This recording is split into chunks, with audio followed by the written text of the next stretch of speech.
Okay, and now it's done. Okay, cool. Let's Yeah, continue. yeah. So looking back at the recording and then also looking at like some additional YouTube videos and things like that, I realized that a point of confusion for me was just understanding how you were able to get harmonics out of your bass because I wasn't aware that you could like do that even with the frets. Like I can't do that on my regular Spanish guitar and stuff like that. So like just looking at it more from like the theory perspective rather than like just what from like a fretboard bass perspective kind of accelerated the internalization process, I guess you could say. But I still have some yeah, there's still some additional things that I'm wrapping my head around, but there are also some like other things that I'd be happy to dive into. Honestly, like I don't know, it might be worth you unrecording and then recording again because I kind of want to accommodate whatever would be best for you as well.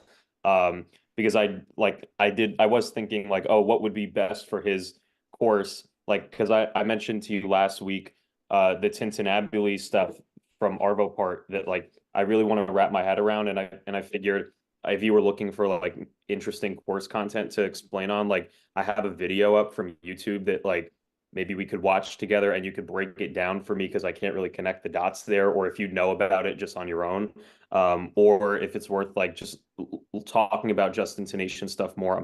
I'm more than happy to go down that rabbit hole again. Um, and then one of the side notes that I wanted to tell you was I went to that Ellen Arcbro show over the weekend.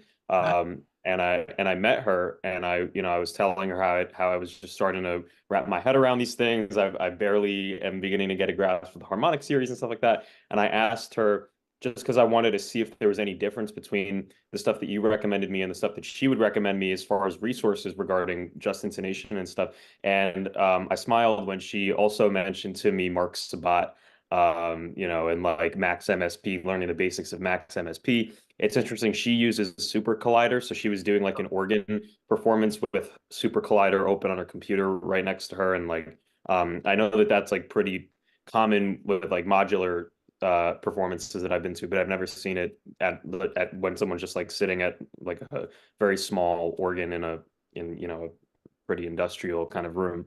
Um, and then yeah, it's interesting. She was telling me like she's still confused about just intonation and stuff like that. So, Great. um, Yeah. but yeah, I was definitely thinking of you when we were speaking, and yeah, looking forward to learning more about it. Yeah. Wow. Yeah, I really wish that I'd like I didn't like I pay attention to what Blank Forms is up to, but for some reason that show like I just didn't know about it until it was sold out. But I would love to meet Ellen Arcbro, and that's She's so doing it. She's doing. They just announced another show on Wednesday. It came out like an hour ago. I'm driving to Big Ears on Wednesday, which is another like Yeah. a yeah, which I'm excited about, but like ah next time because it seems like she plays in New York like once a year. I'll try to get out there eventually. But I definitely feel some kinship with what she's up to. So that's really cool. As far as the Super Collider stuff, I'm sure Super Collider's like really amazing for it. I've never really tried to use it. But I have some friends who do know like a lot about it. Actually, I have one friend who was like a former roommate who's doing like underground like noise stuff and like DJing in Philly right now, who is like very chill and would probably be down to talk about it if you're looking for somebody that would know about that stuff. So I can point you their way. But yeah, so as far as things, maybe we can start off with just like any like lingering questions or like points of hesitation or points of confusion, and then we can talk about like I don't know whatever else is relevant. But I guess yeah, just making sure that what we talked about last week is like we can go over any things that aren't making sense. That'd probably be a good starting point. Okay. I would say it's kind of everything is just kind of like still vague and wandering around in my brain. One of the things that I was sort of A being between your video, Andrew Huang also has a video on the harmonic series, and I really spent the most of my time just focusing on the harmonic series. I didn't get into like pure data or max MSP or any of that stuff over the past week. Um, so um, I have like a portion of his video up where he kind of lost me, and maybe we could go over that as like points of clarification. One of the things that I was curious just to learn about was overtones because we didn't really touch on that last week, and not that I know what it is, but it seems like something pretty prevalent, and people were talking about it at the show. And yeah, I have like I've seen like small like videos of like examples of overtones on the piano, but I don't know necessarily how it applies to like the just intonation stuff and music theory at large. Right. Okay. Yeah, so we can talk about the video. I can also just kind of like explain overtones like now if you want. Sure. Yeah. Yeah. Okay. So people talk about the overtone series and the harmonic series. And they're the same series. It just depends on what you count as the first thing in the series. So the harmonic series includes the fundamental as like the first thing in the series. So, on I have my guitar here. Okay, so the guitar includes the fundamental. So if I play the low E string, then we'd say the first harmonic is the open string, and the second harmonic is. Also, I think you should be able to get harmonics on a nylon string guitar. Um, I think all strings, like anything that's a string, should be able to do that. So if that's like a technical thing, I'm definitely down to like talk about how to do that. But that's kind of a side comment. Okay, so harmonics and overtones are the same thing. So, um, I kind of found my way towards using the word harmonics instead of overtones. Um, basically for this reason. So the idea is that with the harmonic series, which is how it tends to be measured out, weirdly it's like a national thing, like in the US and in like Germany, people will talk about the harmonic series, and in England they talk about the overtone series in like academia. And so with the harmonic series, um it's like there's all this like math that you can do very easily if you use the fundamental as your starting point, and if you use the second harmonic, the octave, as like your first overtone, it just like throws a lot of really simple math off and it adds a step. So I'll give you a quick example. Let's say, because we talked about how the harmonic series like it repeats every octave, but you also add twice as many notes every octave. So like the second harmonic, well, you just multiply things by two. The fundamental is an E. The second harmonic is also an E, an octave above. The the next E that you get is the fourth harmonic, so it's one times two, two times two, four times two, meaning eight is also going to be an E, 16 is going to be an E, 32 is going to be an E, and so on. The way that I'm saying it sounds confusing, but I'll just go back to my like list of all the harmonics written out, and you'll be able to see it like visually. I also cleaned my studio today, which is so great. Okay, so I'm not sure if we'll be able to read this. I wrote this for myself like 5 years ago. So basically, we start, I guess I wrote this on a C. So this is a C. It's like very low in bass clef. And then two is C. And then we get some more stuff. And then eight is C. And then somewhere over here, I'm looking at it backwards, but like we're going to see 16 is C. And then 32 is also going to be C. And 64 is going to be C. And all of that stuff. So does that much make It might be worth, just for the sake of the recording, you putting it up like right to the like fully in the frame because it doesn't focus all that well right? with I'll the take a picture of it. okay. Yeah. But so does that much make sense that like you start with one and you multiply it by two, and every time that you get like multiply by two, you get like an octave of the start point?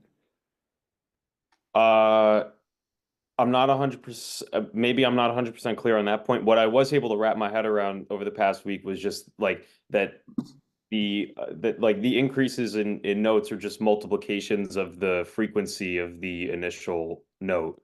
Yeah. So is that what you're saying? And how at the end of our last recording we were talking about how like the fourth harmonic and the eighth harmonic are going to be or like sorry, the ninth harmonic and the 18th harmonic are going to be the same, and Exactly. stuff like that. Yeah. Yeah, so rather than using 9 and 18, I was just using like 2, 4, 8. So it'd be like 9 and then 18 and then 36 and then like 72, I think, if you just keep multiplying it by 2 to get Mhm. octaves. Yeah, so all of that's really great. But if you're talking about the overtone series, where like the second harmonic is your start point, then that means that the ninth harmonic is the eighth overtone, and if you multiply that by two, then you're like off, and you can't do that math because that would say that like the 16th overtone is supposed to equal the 18th harmonic, which skips over 17, and that doesn't make any sense. And so the math just keeps getting further off as you keep. And so you just kind of have to like keep like adding like +1 in a bunch of places, which just becomes a headache, and you can make mistakes easily. And so anyway, so that's like the difference. And it's like kind of a minor academic thing, but it's like the distinction between like talking about the overtone series and the harmonic series. So that's like that's thing the first thing. The other thing is that and this is like a new concept, but it's an important one in just intonation. There's this like psychoacoustic phenomenon, which just means this thing that happens with like how our brain interacts with our ears, um, that we can call sum and difference tones.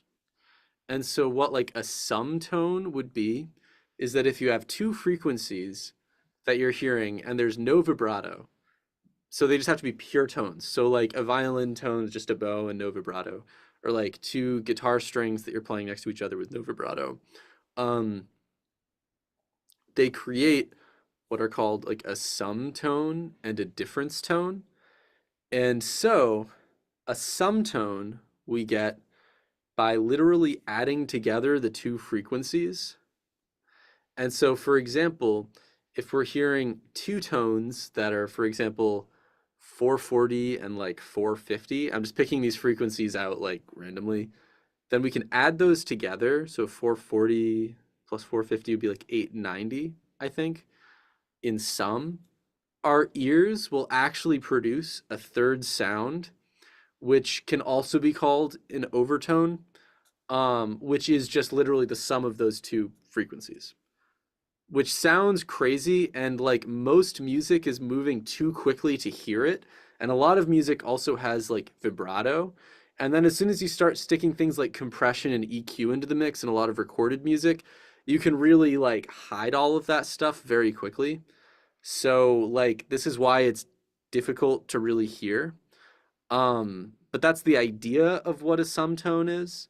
And I can like show you what a sum tone is. But like yeah, it just needs to be under a context where the sound is happening for long enough that you can notice it, and there's no vibrato, and also there isn't enough other stuff going on that your attention goes to those other things. And that's why so much like really minimal music kind of has to be minimal, because like if there's too much going on, you're not going to pay attention to the sum tone, you know?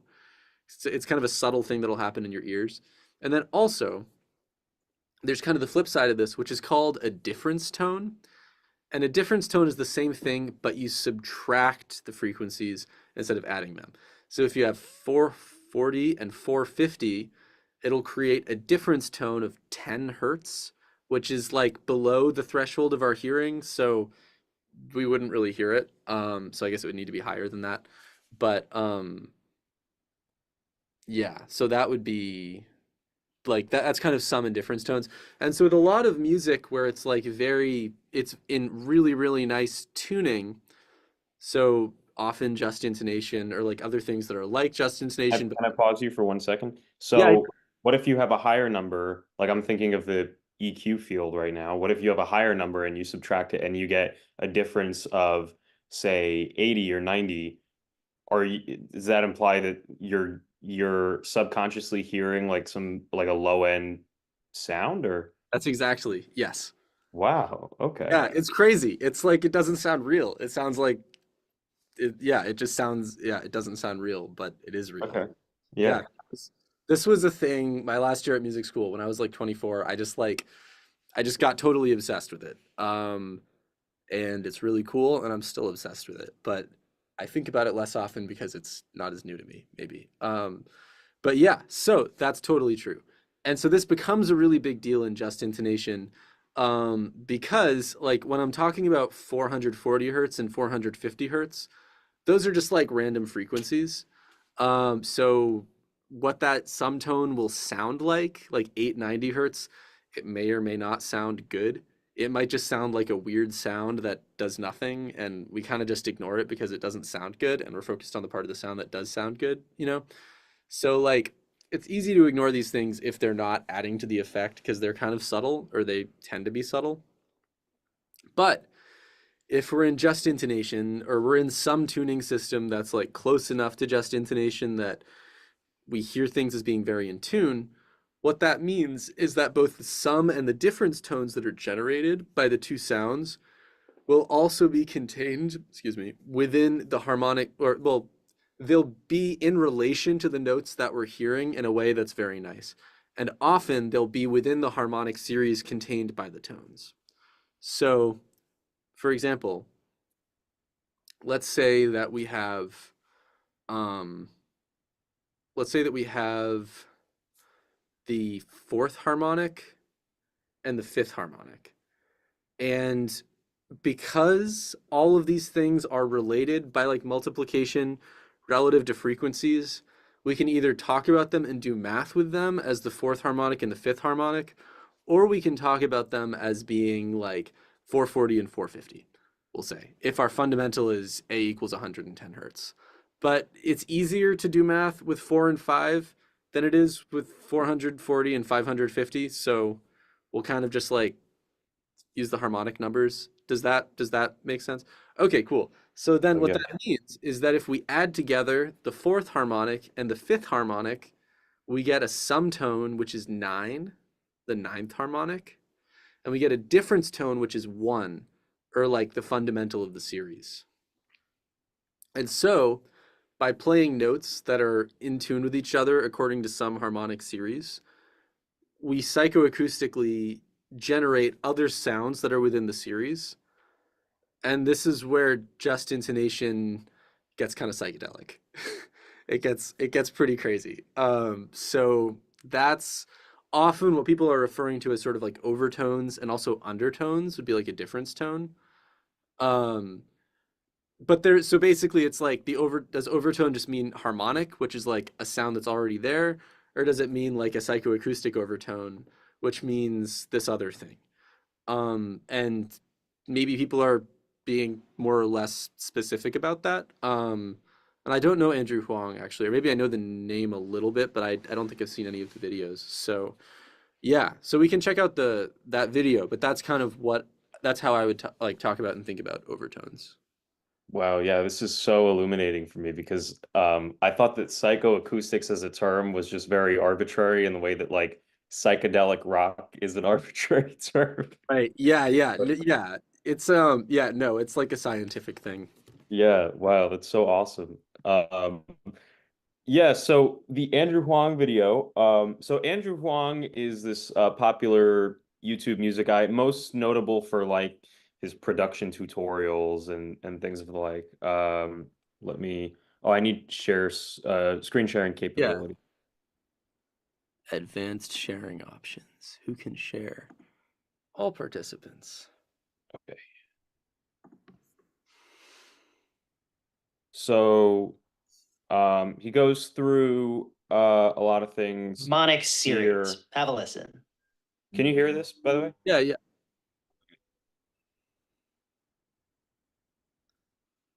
So he goes through all that. Does like this good breakdown. That wave is traveling all the on way his down the length of bass. the string and all the way back. What we're also hearing quieter is the integer multiples of that wave. So we're hearing the wave that's twice as fast, and we're hearing the wave that's 3 times as fast, and so on. The same kind of thing happens in wind instruments where it's a certain length column of air that's resonating. So these additional waves are the harmonics, and depending on your instrument, on its design, on its shape and size, also on the way that you play it, the volume of these. And then he goes into this thing where he's in Fab Filter and he talks about how, and this sort of blew my mind as well. By the way, the bass stuff helped me understand like what we were speaking about a little bit more as well, because I was like, oh, like now this makes it like thinking about it in this waveform kind of way makes like is a little bit more palatable for me to understand it. So yeah, he's in Fab Filter and he goes into this some Ableton stuff and he shows how essentially and like we spoke about how you could have the same note as a sine wave or a piano or whatnot, but if you high pass filter it all the way down to the low end, you're essentially all going to have the same sine wave. And that was super cool to hear as well. and then there's this thing with That's overtones. what are you arguing about this, and why are you watching? Now, here's an interesting thing. Overtones Tell me if don't this have is their too own fast. overtones. Unlike the fundamental, they are pure tones without their own harmonic series. They'll sound kind of like our guitar and clarinet did when we filtered all of the harmonics away down to just the fundamental. It's a very simple, dull, plain tone. A tone that has no harmonics is a sine wave. Therefore, all harmonics are sine waves. Now, what the is a sine wave? A sine wave is the purest tone possible. It truly is just a single pitch. It's one perfect wave. Yeah, so basically Can be that. recreated just with the right Hey, combination. actually, wait, let's pause it for a second.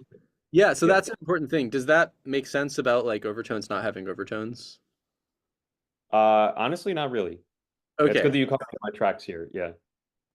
right. Okay, so I think maybe this gets a little bit more complicated, like with the reality of playing, like for example, a harmonic on a guitar, because there is like the materiality of the string, and like if it's really a sine wave, I mean that's very, very close to being a sine wave, but like I think the actual experience of the sound is like there's also the sound of the pick on the string. I think it sounds a little different on this guitar than on another guitar. So it's like maybe it's like a sine wave resonating through an instrument. But otherwise, yeah, it's like because we're identifying that one point, we don't have a whole string that's vibrating in many places, but we're identifying exactly one point of resonance. It's at the very least going to be very, very close to a sine wave. And in like a perfect universe, it's going to be a sine wave, you know? So Mhm. that's kind of what that means. But a thing that a lot of people do is like if you have different instruments playing those exact frequencies, but with their own like fundamental, like as like a fundamental. So let's say that we have two violins that are playing the seventh harmonic and the eighth harmonic.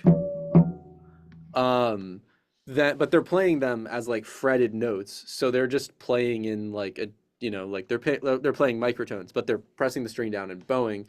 Then we get the full overtone series or full harmonic series, full overtone presence of those two different violin strings, and so then you start to get a whole lot of other really crazy upper overtones and stuff. Maybe I'm introducing another concept here a little bit too early, but does that kind of make sense? Somewhat. Yeah. Okay. Yeah.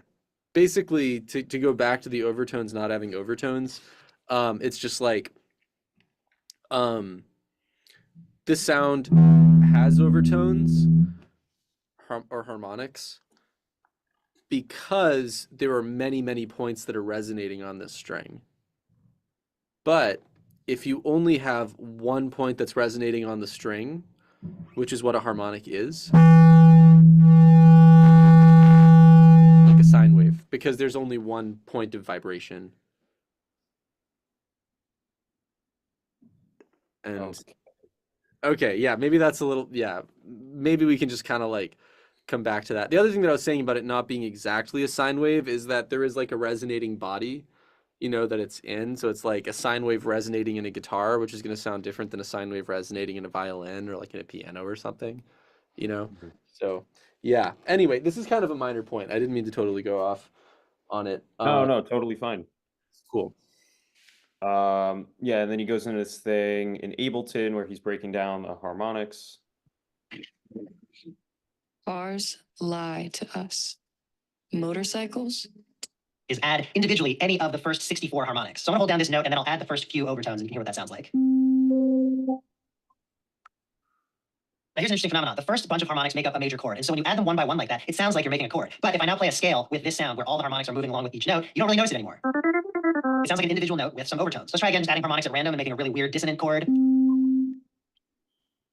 Like that doesn't seem to sound good when you're just listening to the sine waves individually being added on. But if you again play a melody with it, it just sounds like a synth with a particular timbre. So using different combinations of harmonics is one way that through synthesis we can approximate real world instruments. Like kind of trumpety obviously would need a bit more work, but you can hear the beginnings of that. What if we have very few lower harmonics and then add a bunch of higher ones? Get a really buzzy sound, do some other stuff at random. So these can be starting points for so many different timbres, which you can then further shape with other filtering or envelopes, affecting how things change over time, affecting how the volume changes. Mind blown. If I'm blowing your mind right now, please leave a comment because I just remember when I learned. There are of course plenty of things that don't Okay, vibrate. so this So wait, is I've got a quick comment about this too. If yeah, you, yeah. yeah, okay. Sure. So this is cool. I hadn't actually thought about this in a while. But yeah, okay. So what we're getting into here, which is like the presence of different amounts of harmonics or like overtones relative to a fundamental affecting the timbre of the fundamental. Like, so if there are a bunch of high harmonics, it's gonna sound like bright and buzzy. If there are a lot of like low harmonics, the sound is gonna be darker. And like, or different presences of different harmonics are gonna change the way that the overall timbre sounds. That's like we actually are kind of leaving just intonation which is mostly kind of like an American musical phenomenon. And we're really kind of approaching, if we're talking about it as like a way to make music that people in experimental music and like concert music have explored, we're entering what's called spectralism. Have you heard of spectralism? I have not, no. Okay. It's it's kind of different. It's very related to just intonation, but it's like it's kind of a different practice that showed up at the same time. And really quick, basically, spectralism started in France, like in the late 60s, early 70s. And kind of the composer that's best known for it, I can type his name into our chat, would be Gerard Grisey. And then a second major composer, and I'm kind of giving you like this is not like the punk or underground version of this. This is like the official version of events. People say that spectralism was pretty much invented by like Gerard Grisey and Tristan Murail. And if you go to somewhere like Columbia, they'll talk about Grisey, or if you're like at a Columbia colloquium or like talk or concert, people will talk a lot about Grisey and Murail, and they maybe now they'll talk more about like just intonation, but like 30 years ago it was like just intonation was like less institutional and spectralism was like more institutional. So there's that. But and then kind of the lesser known connecting thread. What does that mean that something's more or less institutional? Yeah, so spectralism kind of came up with people who were like writing academic articles and advocating for their ideas in like academic journals, and they were mostly professors. Whereas the pioneers of just intonation tended to be these kind of like, and maybe there are generalizations going on here that are not quite nuanced enough, but they tend to be these sort of like iconoclastic American artists who were very like not institutional. Like Harry Partch was kind of the first person that I know of who was exploring just intonation. And like Harry Partch did some things in institutions, but he was also, I think he was like, maybe I'm getting this wrong, but I feel like he was kind of like a hobo. Like he literally was like traveling and living on trains and stuff. And then I don't know. So he had a crazy life. And then, I mean, Lamont Young has a master's degree, but his entire career has been out. Like he's never been or maybe, I think he taught at the New School in like the early 60s. But other than that, like totally has had a career outside of institutions. Um, and then there are other people. James Tenney did teach at Cal Arts for a really long time. So there's like there's some institutional presence, but it's much more just like people doing it.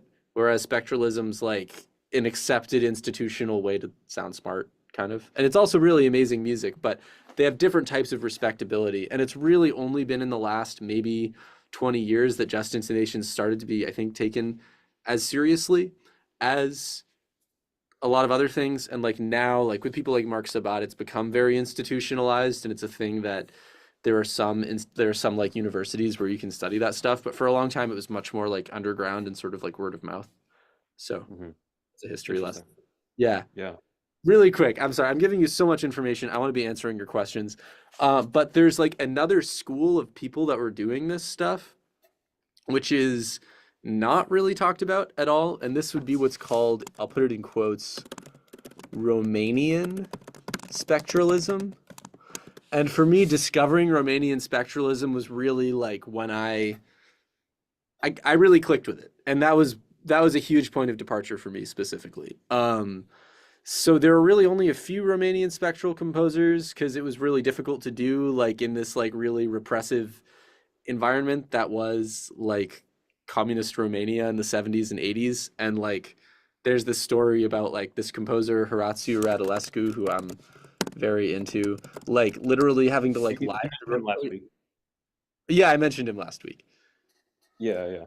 Yeah. There's this crazy story of him having to like lie to the authorities to like run across and get into like France so that he could like write the music that he wanted to write. It was crazy. This isn't supposed to be a commentary on communism. It's just like the cultural foundation there was not amenable to this sort of music, and that's why there isn't that much of it. But what does exist is pretty cool.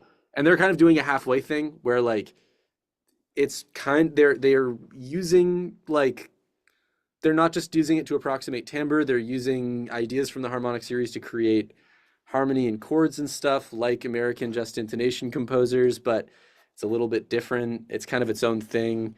It's kind of dark and like spiritual, but in like a spooky way. I don't know. It's like a vibe. So Anyway, this is a ton of historical context that wasn't really asked for, so I'm gonna leave it at that. But anyway, that's just a thing with like creating timbres using overtones.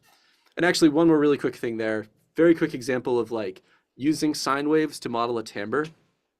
The timbre of the clarinet is almost exactly a harmonic series that only has odd numbered harmonics. And it has something to do with how the clarinet's constructed.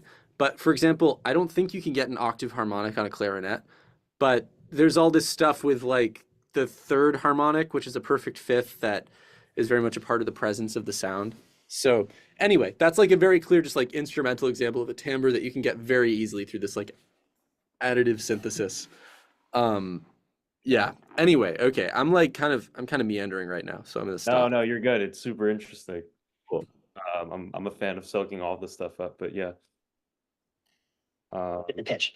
The sounds that they make don't invoke the harmonic series. And with any real-world object, there will be imperfections that may contaminate the harmonic. yeah, theory. So for instance, inharmonic that's why stuff, old like guitar this strings made sound that worse to than me new ones. big. When they're worn or damaged in different places, it means the string can't vibrate perfectly symmetrically, and so instead of getting the pure harmonic series, the sound will be a little bit noisier. I hope you're still with me because we've only covered the first reason why the harmonic series is so mind-blowing. So musical notes are just collections of interacting sine waves. Doesn't matter what instrument you're playing, if it's a pitched instrument, it's a complex sine wave generator. It might also be making some other sounds, like for instance on a guitar, before the note actually sounds, you'll probably have a bit of the click or the scrape of the pick against the string. Those are inharmonic sounds, and all those little details add to the unique character of any given instrument. But the second mind-blowing thing about the harmonic series is that it's the foundation of all the chords and scales that we use. It's the reason why certain notes sound good together. It wasn't just that someone back in the day decided on a scale that they liked and we all agreed to it and are using it out of habit. It's that the physical laws of the universe determined what these note relationships would be. Long before music existed, long before humans even existed, any resonant body vibrating at a consistent frequency would also include harmonics, would include those integer multiples of that base frequency. Let's have a listen to the series again.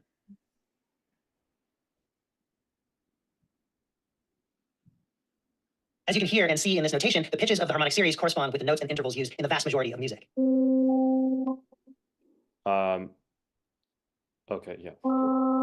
This low C is our fundamental. Then the first overtone, the vibration that's twice as fast as that, is this C an octave up. And then the vibration that's 3 times as fast as that is the G above that. 4 times faster is another C, 5 times faster is an E, and so on. So first we're going up by an octave, and then from that note we're going up by a fifth. From there up by a fourth, then a major third, a minor third, another minor third, and then switching clefs here we go up a major second, major second, major second. So for instance, if we play a C, look at how many C overtones we have. If we play an E with a C, well, there's a bunch of E's in the overtone series on C, and then in the So this is where I kind of got lost a little bit. Right. I know that like what I'm starting to wrap my head around is, you know, you have that initial like octave, then you have the major third and the dominant chord in there somewhere, but like I'm not clear on like whether that's just like a basic law for understanding all of this stuff or like it changes based on whatever you're playing. Right. Yeah. Okay. So If that makes sense. yeah, no, that If I it's yeah, I think I follow. Yeah, I think I follow what you're saying. I'm sorry, I might have spaced out for a second because I was looking at like what was going on here, and something that immediately came to mind that also was like a thought that was like a kind of I might ask you to repeat what you were saying in just a second, but just like really quick point here.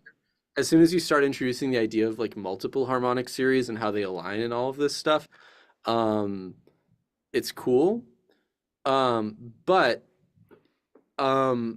something that's really important to keep in mind with all of this stuff is that any sort of like linear progression of explaining it, like, oh, this comes after this, and this is the next thing to learn after you learn this, is like it's helpful for the sake of like talking about something and having an idea of what you'll talk about next. But there, there this stuff doesn't necessarily need to be learned in like a certain order. So it's like this is cool, but it's also not necessarily like the next thing you need to know after the last thing that we were talking about. Like these are sort of different topics, like additive synthesis, interactions between multiple harmonic series. So they're like topics, but not in like a straight line. It's just something that I Okay. felt the need to say. Okay, yeah. So wait, I'm sorry. Could you Yeah. say the second part of, or yeah, could So you? so he just basically lost me around this like minute mark.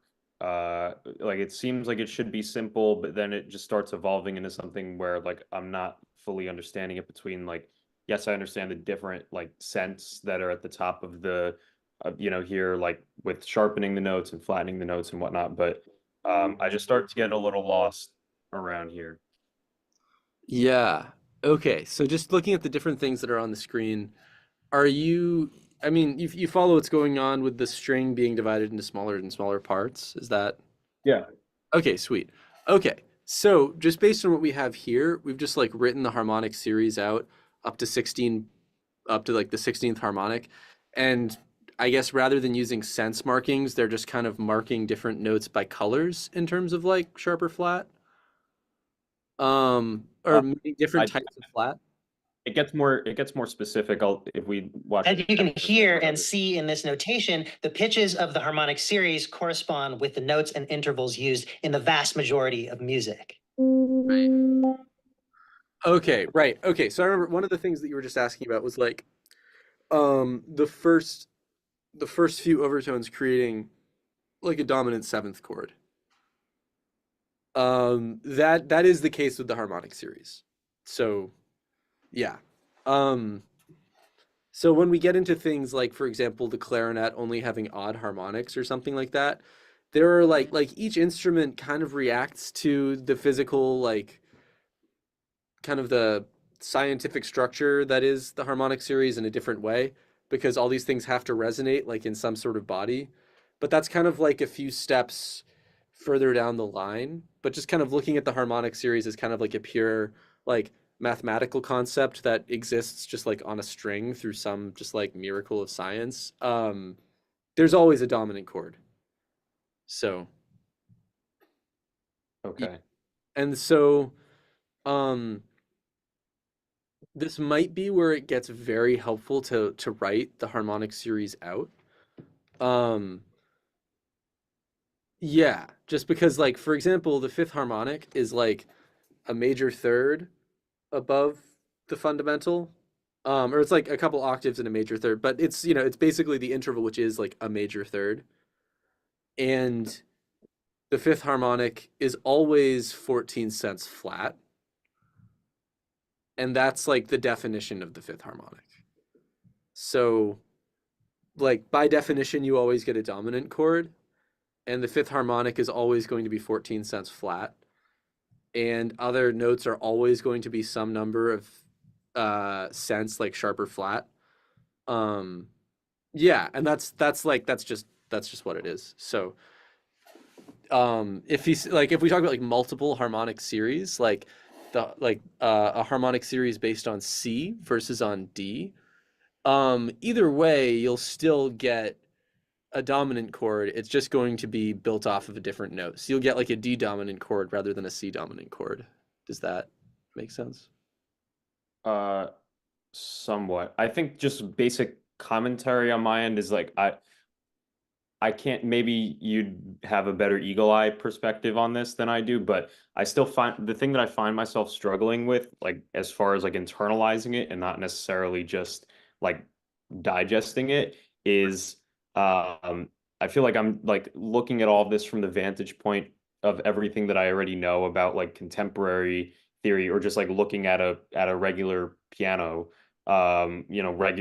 tuned as I have always known it, and not just from this neutral, naked harmonic series perspective. And so when I see stuff like the scale and like the you know the bass clef and treble clef stuff and whatnot, I'm just like, oh, so like this is all just about like playing major seventh chords, and like with the exception of some of them being tuned up and down, like yeah, I hope that comes off in a way that's sound, but yeah, there's a block Right. still in that Okay.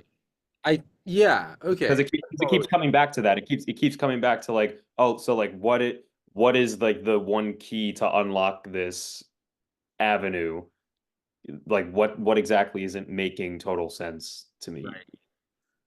Right. Okay, I understand. So, there is a thing in a lot of just intonation music and probably also in a lot of like spectral music and other like related types of musics where you just hear like a lot of dominant seventh chords that sound a little bit funny, like they're not totally an equal temperament. And there are a lot of other options, but that is a sound that shows up so quickly that it's almost a trope. So it almost I think what you're saying is like why is this dominant seventh chord showing up so much? Isn't there other stuff in this music? Kind of. Does that To some extent, I know that like a lot of this has to be like premeditated to an extent and like is based on like it just yeah, I think the barrier is like, okay, if this is such an expansive way of thinking about music, why is it only limited to this very hyper specific kind of legend of thinking about things? Right. Yeah. Um, yeah. Okay. So I think what it sounds like we could use would be like some specific applications of this stuff that don't sound like dominant seventh chords, maybe, so that we can see how these sounds, or how this way of working with frequencies and working with pitch can open up a lot of different types of sound. Um, and yeah, I think that would help. Um, so for one thing, I think listening pretty broadly to music that is kind of in some sort of just intonation thing, but you don't totally know what it is, just like experiencing the wide range of sound possibilities will be helpful. But I can also show you like some stuff that you can do with this very quickly that will like help. Just like show other ways to get sounds. And I think this will kind of maybe connect the block a little bit, or this will help us kind of cross the block that we're talking about. Um, so let's say that we want to make some music. We want to make something that uses this like tuning system. Um, and we don't want it to sound like dominant seventh chords. And actually, I had a friend at music school say to me, like, I'm not that into spectralism because I just don't like dominant seventh chords that much. I think he said dominant ninth chords, but it was like, it's kind of a shtick, but it's not the only shtick, or the only way to work with things. So there's this whole thing where people make what are called like lattices. I don't know if you've seen anything about that yet. I haven't worked a lot with lattices. I've kind of approximated lattices, but the idea is that like well,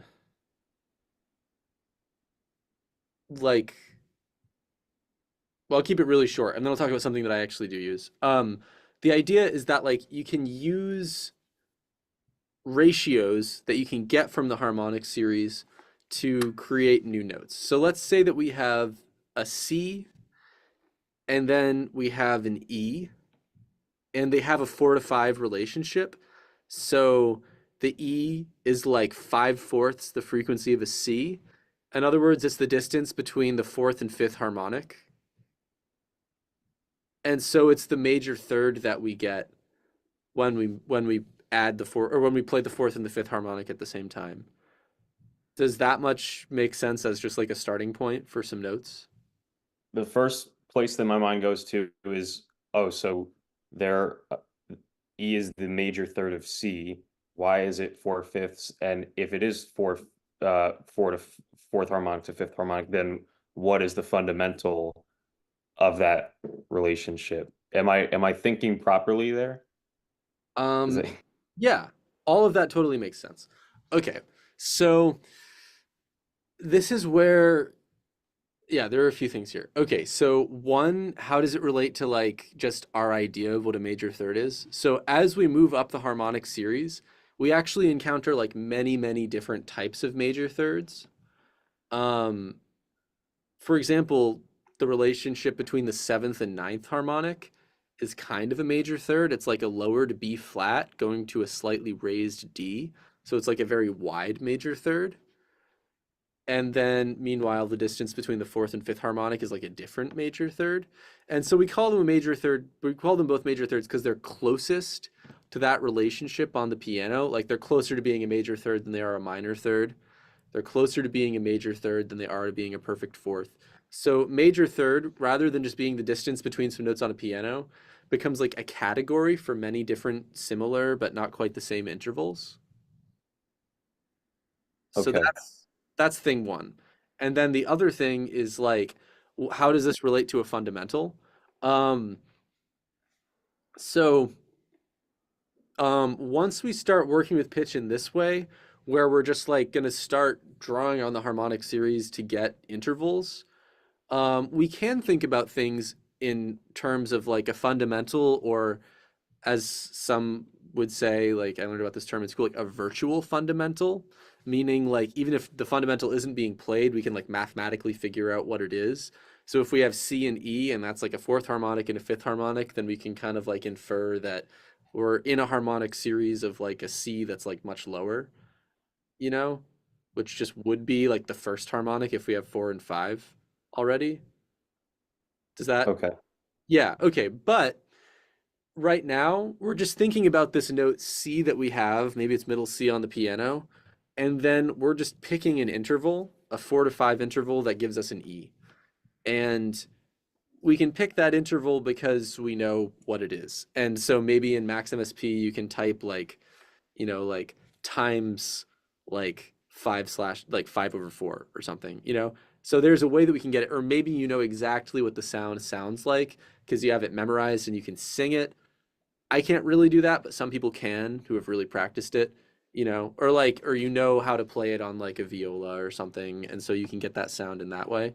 And so it becomes a sound, and we can think about it in relationship to a fundamental, but we don't necessarily need to. Okay. Cool. Does that make sense?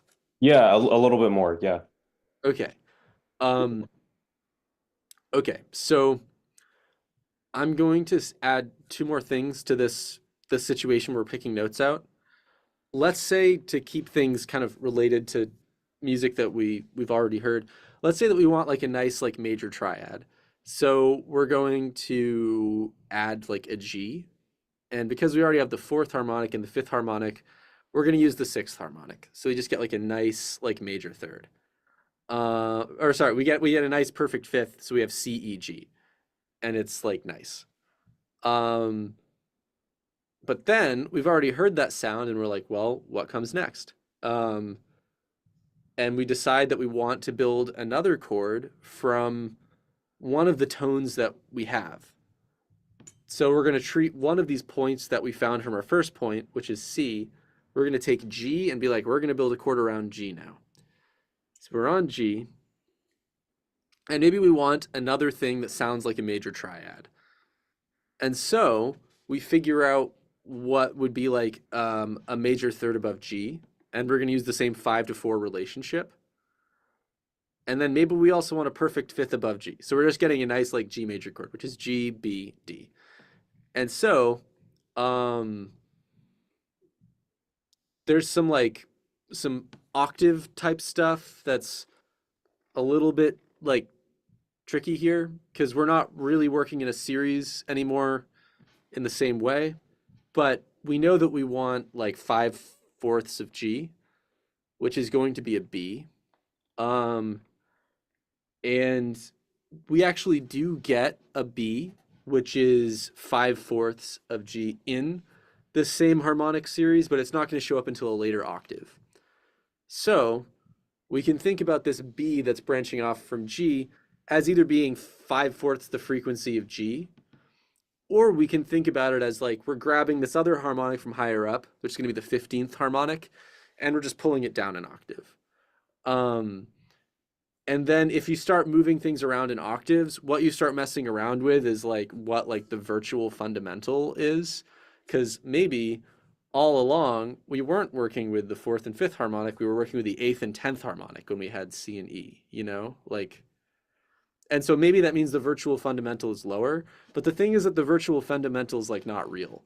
It can't hurt you. So like, Okay. yeah. So it's like, so they're really, it's just whatever allows us to create something that sounds interesting. Okay, so I'm gonna add one more thing here. Cool, and we have a little bit more time. I have to stop right at 7 because there are people that are rehearsing in here in a sec.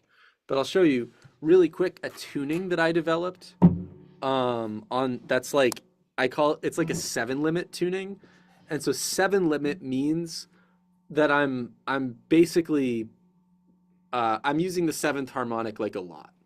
So I'm tuning the low E string of the guitar to a D.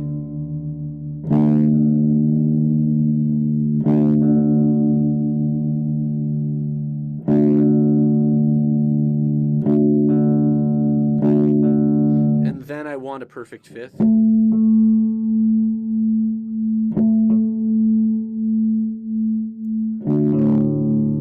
like a nice perfect fifth on the low strings of the guitar.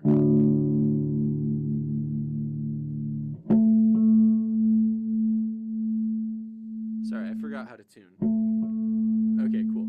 So then on the D string, I want like a seventh harmonic sound because I like the seventh harmonic.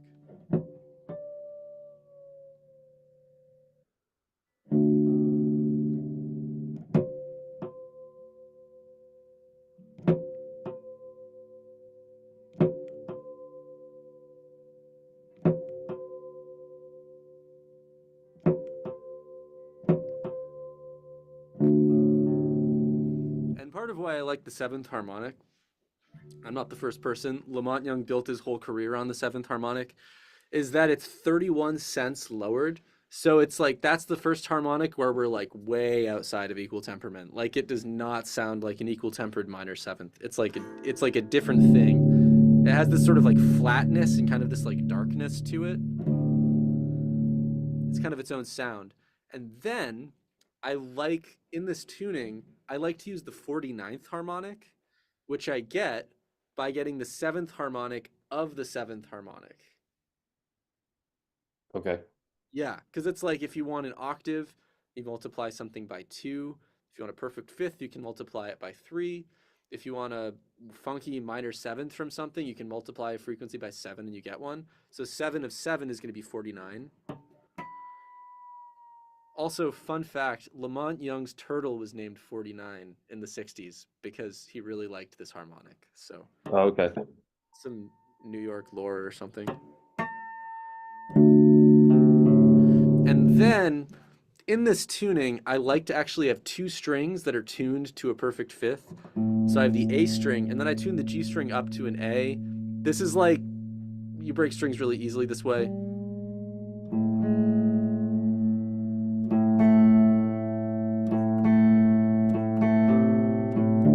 But pretty quickly we're getting somewhere. That's like, that sounds different than equal temper. There's like a moodiness to it. That's kind of like something. And then when we hear 49 next to the perfect fifth, and in a certain octave, the perfect fifth will be 48. We hear this like 48 to 49 ratio, and like check this out. Sorry. They're like really close together, but they also, I hear them as separate tones. It's like a really, really flat, like a really, really flat A flat relative to C. It's almost like C, A flat, G, but like A flat's super low, and it's so low that you can only barely hear it as being a tone above G, but you do, you know? And so it's like, it's just got this like moodiness. And so I spent a lot of time with this tuning, and I'd like to eventually do something with it. But so I get these crazy minor chords that sound like this, which basically just sounds like the well-tuned piano.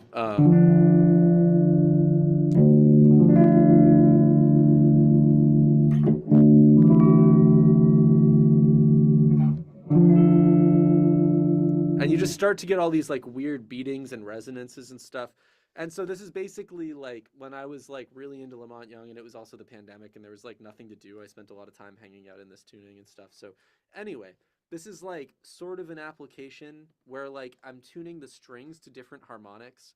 I'm really avoiding major thirds, so I'm really focused on like the seventh harmonic. Um and I'm focused on the minoriness of that. In particular, the relationship between the sixth harmonic, which is because our fundamental is D. It's going to be an A. The difference between A and C, it's like a really dark minor third. And then this is the same interval. I'll play it here. Not that. This is like an equal tempered minor third, or very close to it, versus this.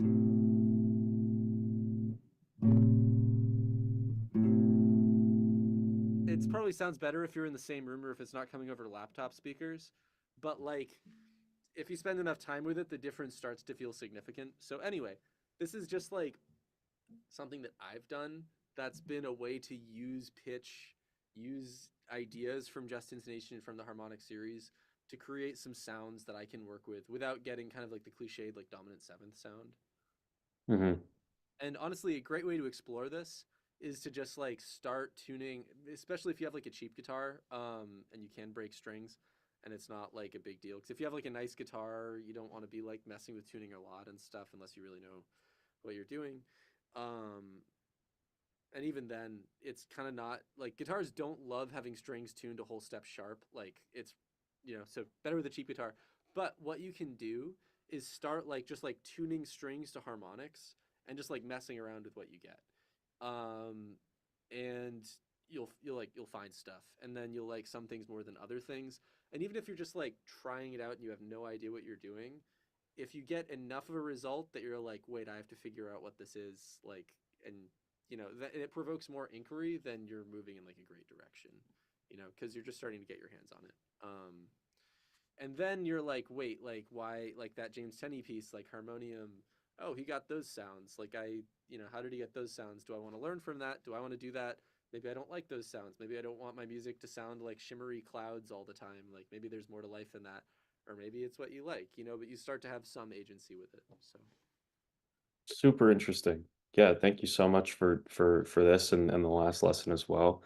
Um, yeah, still plenty to wrap my mind around, but I'm committed to it, and hopefully if I'm able to hog up the room again next week, I'll come through with more questions and maybe a different itinerary for you to be able to record and upload and whatnot. And yeah, I feel really good about everything so far. sweet. Yeah. Okay, cool. I hope that I wasn't like I don't know. Sometimes with this stuff, because it is such like a personal part of my creative practice, and because I am so sort of like self-taught with it in a lot of ways, like it's easier, I guess, for me to kind of steer things towards topics that I fully understand. Like a lot of people would say that lattices are really like kind of like the core of where it's at, and like I just never was attracted to lattices. So like I just don't know that much about that. So like anyway, I just hope that I wasn't just being too much like, wait, this is spectralism. Wait, check out Romanian spectralism, like jumping all over the place. So, but yeah, it sounds like it was still helpful. So, Yeah, not at all. I would say the one thing is, part of it is could be my ADHD, but also another part is I tend to like with vocabulary and things like that. I tend to like lose things quickly if I don't 100% understand something, or I'm just starting to like understand something. So don't mind me if I like stop you and I'm like, wait, what is this? Wait, what is that? And things of like, because that could be like the difference between me like fully understanding something and like everything falling apart yeah, for me. But yeah, no, I appreciate everything. I totally understand where you're coming from. And I'm enjoying myself, so I can't complain at all. yeah. If there's anything that I would recommend doing in the next few days, it's just like writing the harmonic series out, even to just the 16th harmonic, like to just like do it like 4 times or something, and you'll start to see patterns.